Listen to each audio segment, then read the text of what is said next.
Don't you dare think about scrolling past this video. If you were one of the people like me, where growing up, you always knew that you were destined for greatness, you always believed that you were destined to become someone great, to be someone great, to do great things, but yet when you started growing up, you started letting the lies and the limitations of everybody around you coax you into thinking that you were no longer great, who were you to think of being great? Who were you to think that you could do great things when just a little bit less than 1% of the world ends up being great? Let me tell you why a little bit less than 1% of the world ends up being great. Is because 99.9% come into agreement with the devil's lies about their life instead of coming into agreement with the truth of what God said about who they were called to be before they were even formed. Who am I talking to? I'm coming for your street.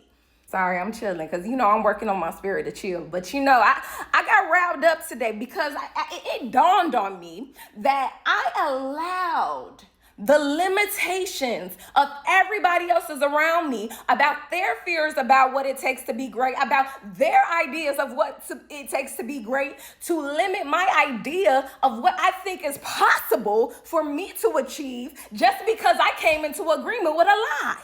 You know how much time I've lost, but you know what? Thank God I serve the Redeemer of time. Because today, not tomorrow, not next week, today, you're going to make a decision just like I did, that I am no longer coming into agreement with the lie that I am less than what God called me to be, that I am less than who God created me to be. I am coming into agreement with the identity that I already am. I don't need more money. I don't need more followers. I don't need more friends. I don't need more connections to become the Deanna that God created and formed in her mother's womb before she even knew who I was.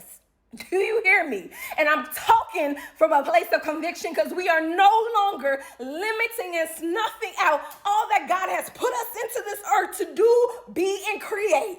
Why? Because somebody's life is dependent upon you coming into agreement with your identity. Stop believing the devil's lies. Start acting in the identity of who God created you to be today.